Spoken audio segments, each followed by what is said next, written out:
নমস্কাৰ সকলকে স্বাগতম জনাই ষ্টুডিঅ'ত মই জাহ্নবী পদপথৰ দোকানীলৈ নিৰ্দেশনা জাৰি কৰিছে এতিয়া প্ৰশাসনে যিসকলে ফুটপাথত বা পদপথত যিসকলে দোকান দি আছে তেওঁলোকে ফুটপাথৰ পৰা দোকানসমূহ আঁতৰাব লাগিব যদি হে ফুটপাথৰ পৰা দোকানসমূহ আঁতৰাই নিদিয়ে তেন্তে উচ্ছেদ চলোৱা হ'ব 3 দিনৰ সময়সীমা বান্ধি দিয়া হৈছে 3 দিনৰ ভিতৰত ফুটপাথৰ দোকানীসকলে ফুটপাথৰ পৰা তেওঁলোকৰ দোকানসমূহ আঁতৰাব লাগিব যিহেতু এতিয়া জাননী জাৰি কৰিছে প্ৰশাসনে পদপথৰ দোকানীসকলে আঁতৰাব লাগিব দোকান যিসকলে ফুটপাথত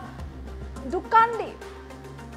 জীৱন নিৰ্বাহ কৰি আছে তেওঁলোকে নিজৰ দোকানসমূহ আঁতৰাব লাগিব পদপথৰ সকলো দোকানীলৈ জাননী প্ৰেৰণ কৰিছে প্ৰশাসনে দলগাঁৱৰ ফুটপাথৰ দোকানীক দোকান আঁতৰাবলৈ জাননী প্ৰেৰণ কৰিছে প্ৰশাসনে 15 নং ৰাষ্ট্ৰীয় ঘাইপথৰ পদপথত দিয়া দোকান আঁতৰাবলৈ নিৰ্দেশ দিয়া হৈছে 3 দিনৰ ভিতৰত আঁতৰাব লাগিব দোকানসমূহ 3 দিনৰ সময়সীমা বান্ধি দিয়া হৈছে 3 দিনৰ ভিতৰত এই দোকানসমূহ আঁতৰাব লাগিব দোকানীসকলে ৰাজচক্ৰ বিষয়া সমীৰ চৌধুৰীয়ে আৰক্ষীৰ এটি বৃহৎ দল লৈ চলালে অভিযান দুৰ্ঘটনা ৰোধ কৰাৰ বাবে দোকান আঁতৰাবলৈ দিয়া হৈছে নিৰ্দেশ আৰু দলগাঁৱত এইদৰে যিসকলে ফুটপাথত দোকান দি বা পদপথত দোকান দি জীৱিকা নিৰ্বাহ কৰি আহিছে তেওঁলোকৰ বাবে বেয়া খবৰ কিয়নো ফুটপাথত দোকান দিয়াসকলে বা পদপথত দোকান দিয়াসকলে নিজৰ দোকান তেওঁলোকে আঁতৰাব লাগিব যিহেতু এই নিৰ্দেশনা জাৰি কৰা হৈছে আৰু জাননী ইতিমধ্যে প্ৰেৰণ কৰিছে প্ৰশাসনে আৰু প্ৰশাসনৰ এই জাননী অনুসৰি 3 দিনৰ সময়সীমা বান্ধি দিয়া হৈছে 3 দিনৰ সময়ৰ ভিতৰত 15 নং ৰাষ্ট্ৰীয় ঘাইপথত যিসকলে দোকান দিছে বা যিসকলে ব্যৱসায়িক প্ৰতিষ্ঠান খুলি ৰাখিছে তেওঁলোকে নিজৰ দোকানসমূহ আঁতৰাব লাগিব অন্যথা এই দোকানসমূহৰ ওপৰত চলিব উচ্ছেদ অভিযান ৰাজচক্ৰ বিষয়া সমীৰ চৌধুৰীয়ে আৰক্ষীৰ এটি বৃহৎ দল লৈ অভিযান চলাইছে দুৰ্ঘটনা ৰোধ কৰাৰ বাবে এই দোকানসমূহ আঁতৰাবলৈ ইতিমধ্যে নিৰ্দেশ দিয়া হৈছে দলগাঁৱৰ এইটো 15 নং ৰাষ্ট্ৰীয় ঘাইপথ এই 15 নং ৰাষ্ট্ৰীয় ঘাইপথটো এটা ব্যস্ত পথ ব্যস্তবহুল এই পথটো যথেষ্ট যিহেতু কাৰ্যালয় বিদ্যালয়কে চৰকাৰী কাৰ্যালয় বিদ্যালয়কে ধৰি বিভিন্ন ধৰণৰ অফিচ কাৰ্যালয় আছে তেনেস্থলত এই ব্যস্তবহুল পথটোৰ পদপথত বিশেষকৈ ফুটপাথত এইদৰে দোকানসমূহ দিয়াৰ বাবে পথটো ঠেক হৈ পৰিছে আৰু পথটো যিহেতু দোকানসমূহৰ বাবে ঠেক হৈ পৰিছে তেনেস্থলত বিভিন্ন ধৰণৰ দুৰ্ঘটনা প্ৰায় সংঘটিত হোৱা দেখিবলৈ পোৱা গৈছে 15 নং ৰাষ্ট্ৰীয় ঘাইপথত আৰু এতিয়া এই দুৰ্ঘটনা ৰোধ কৰিবৰ বাবে এনে ধৰণৰ নিৰ্দেশনা জাৰি কৰা হৈছে যিসমূহ 15 নং ৰাষ্ট্ৰীয় ঘাইপথৰ দলগাঁৱৰ 15 নং ৰাষ্ট্ৰীয় ঘাইপথৰ যিসকল পদপথৰ দোকানী আছে তেওঁলোকে এতিয়া নিজৰ দোকানসমূহ আঁতৰাব লাগিব 3 দিনৰ সময়সীমা বান্ধি দিয়া হৈছে 3 দিনৰ ভিতৰত তেওঁলোকে দোকানসমূহ আঁতৰাব লাগিব অন্যথা দোকানৰ ওপৰত উচ্ছেদ চলোৱা হ'ব প্ৰশাসনে ইতিমধ্যে জাননী এইদৰে জাৰি কৰিছে পদপথৰ দোকানীসকলক লৈ আৰু এই জাননী প্ৰেৰণৰ পিছতে এতিয়া দোকানীসকলৰ মাজত এক হাহাকাৰ পৰিস্থিতিৰ সৃষ্টি হোৱা দেখিবলৈ পোৱা গৈছে কিয়নো তেওঁলোকে এই দোকানসমূহৰ জৰিয়তে যিহেতু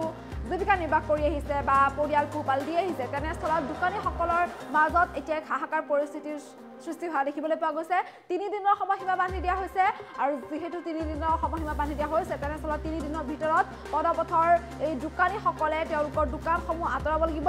অন্যথা তেওঁলোকৰ দোকানৰ ওপৰত উচ্ছেদ চলোৱা হ'ব গতিকে যিসকল পদপথৰ দোকানী আছে দলগাঁৱৰ 15 নং ৰাষ্ট্ৰীয় ঘাইপথৰ তেওঁলোকে এতিয়া শীঘ্ৰেই তেওঁলোকৰ দোকান খালী কৰিব লাগিব বা দোকানসমূহ তেওঁলোকে পদপথৰ পৰা আঁতৰাই দিব লাগিব দুৰ্ঘটনা ৰোধ কৰাৰ বাবে এই কঠোৰ নিৰ্দেশনা জাৰি কৰা হৈছে যিহেতু দলগাঁৱৰ 15 নং যিটো ৰাষ্ট্ৰীয় ঘাইপথ এটা ব্যস্তবহুল পথ আৰু এনেধৰণে পদপথত বা ফুটপাথত দোকান দিয়াৰ বাবে ৰাস্তাটো যিহেতু ঠেক হৈ পৰিছে তেনেস্থলত পথটো ঠেক হৈ পৰাৰ বাবে বিভিন্ন ধৰণৰ দুৰ্ঘটনা প্ৰায় সংঘটিত হোৱা দেখিবলৈ পোৱা গৈছে আৰু এই দুৰ্ঘটনাসমূহ ৰোধ কৰাৰ বাবে এইদৰে এতিয়া নিৰ্দেশনা জাৰি কৰিছে আৰু যে নিৰ্দেশনা অনুসৰি 3 দিনৰ সময়সীমা বান্ধি দিয়া হৈছে গতিকে 3 দিনৰ ভিতৰত এই সকল দোকানীয়ে নিজৰ দোকানসমূহ ফুটপাথৰ পৰা আঁতৰাব লাগিব ৰাজচক্ৰ বিষয়া সমীৰ চৌধুৰীয়ে আৰক্ষীৰ এটি বৃহৎ দল লৈ অভিযান চলাইছে আৰু সেই অভিযানৰ পিছতে দোকানীসকলক ইতিমধ্যে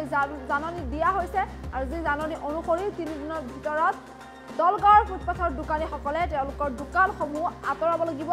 15 নং ৰাষ্ট্ৰীয় ঘাইপথৰ পদপথত যিসকলে দোকান দিছে তেওঁলোকক নিৰ্দেশ যিহেতু দিয়া হৈছে তেনেস্থলত প্ৰতিগৰাকী পদপথৰ দোকানীয়ে নিজৰ দোকানসমূহ আঁতৰাব লাগিব 3 দিনৰ ভিতৰতে তেওঁলোকে নিজৰ দোকানসমূহ আঁতৰাব লাগিব অন্যথা তেওঁলোকৰ দোকানৰ ওপৰত চলোৱা হ'ব উচ্ছেদ ৰাষ্ট্ৰীয় ঘাইপথটো বহল কৰাৰ বাবে বা ৰাষ্ট্ৰীয় ঘাইপথটো এইদৰে ঠেক হৈ যোৱাৰ বাবে দুৰ্ঘটনা বিভিন্ন ধৰণৰ দুৰ্ঘটনা সংঘটিত হোৱা দেখিবলৈ পোৱা গৈছে প্ৰায় আৰু এই দুৰ্ঘটনা ৰোধ কৰাৰ বাবে এতিয়া এনেধৰণে নিৰ্দেশনা জাৰি কৰিছে প্ৰশাসনে আৰু এই নিৰ্দেশনা অনুসৰি ফুটপাথৰ যিসকল দোকানী আছে তেওঁলোকে নিজৰ দোকানসমূহ এতিয়া আঁতৰাব লাগিব ফুটপাথৰ পদপথৰ এই দোকানীসকলৰ বাবে নিশ্চয়কৈ বেয়া খবৰ দলগাঁৱৰ 15 নং ৰাষ্ট্ৰীয় ঘাইপথৰ পদপথত যিসকলে দোকান দি আছে তেওঁলোকৰ বাবে বেয়া খবৰ আৰু এই সিদ্ধান্ত গ্ৰহণ কৰাৰ পিছতে বা নিৰ্দেশনা জাৰি কৰাৰ পিছতে এই দোকানীসকলৰ মাজত এক হাহাকাৰ পৰিস্থিতিৰ সৃষ্টি হোৱা দেখিবলৈ পোৱা গৈছে কিয়নো এনেদৰেই তেওঁলোকে দোকান দি যিহেতু জীৱিকা নিৰ্বাহ কৰি আহিছে বা পৰিয়াল পোহপাল দি আহিছে তেনেস্থলত হঠাৎ এইদৰে মাত্ৰ 3 দিনৰ সময়সীমা বান্ধি দিয়াৰ বাবে বা এনেধৰণে দোকানসমূহ আঁতৰাবলৈ নিৰ্দেশ দিয়াৰ বাবে এতিয়া পদপথৰ দোকানীসকলৰ মাজত এক হাহাকাৰ পৰিস্থিতিৰ সৃষ্টি হোৱা দেখিবলৈ পোৱা গৈছে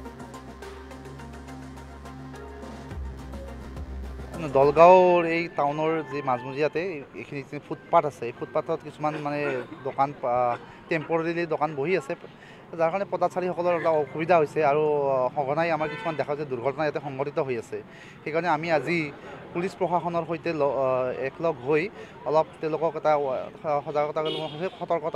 সতৰ্ক কৰি দিয়া হৈছে যাতে তেওঁলোকে ফুটপাথত কোনো ধৰণৰ দোকান পোহাৰ নিদিয়ে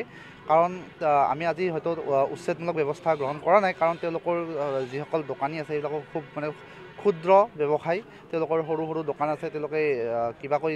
জীৱন নিৰ্বাহ কৰি আছে গতিকে তেওঁলোকক আমি অনুৰোধ জনাইছোঁ যাতে তেওঁলোকে নিজৰ দোকানসমূহ অলপমান ছেফ জেগালৈকে লৈ যায় আৰু মানুহৰ পথচাৰীসকলৰ অহা যোৱাৰ ক্ষেত্ৰত সুবিধা কৰি দিয়ে দলগাঁৱৰ এই টাউনৰ যি মাজমজিয়াতে এইখিনি ফুটপাথ আছে এই ফুটপাথত কিছুমান মানে দোকান টেম্পৰেৰী দোকান বহি আছে যাৰ কাৰণে পথচাৰীসকলৰ এটা অসুবিধা হৈছে আৰু সঘনাই আমাৰ কিছুমান দেখা যায় দুৰ্ঘটনা ইয়াতে সংঘটিত হৈ আছে সেইকাৰণে আমি আজি পুলিচ প্ৰশাসনৰ সৈতে একলগ হৈ অলপ তেওঁলোকক এটা সজাগতা সতৰ্ক কৰি দিয়া হৈছে যাতে তেওঁলোকে ফুটপাথত কোনো ধৰণৰ দোকান পোহাৰ নিদিয়ে কাৰণ আমি আজি হয়তো উচ্ছেদমূলক ব্যৱস্থা গ্ৰহণ কৰা নাই কাৰণ তেওঁলোকৰ যিসকল দোকানী আছে সেইবিলাকৰ খুব মানে ক্ষুদ্ৰ ব্যৱসায় তেওঁলোকৰ সৰু সৰু দোকান আছে তেওঁলোকে কিবাকৈ জীৱন নিৰ্বাহ কৰি আছে গতিকে তেওঁলোকক আমি অনুৰোধ জনাইছোঁ যাতে তেওঁলোকে নিজৰ দোকানসমূহ অলপমান ছেফ জেগালৈকে লৈ যায় আৰু মানুহৰ পথচাৰীসকলৰ অহা যোৱাৰ ক্ষেত্ৰত সুবিধা কৰি দিয়ে দলগাঁৱৰ এই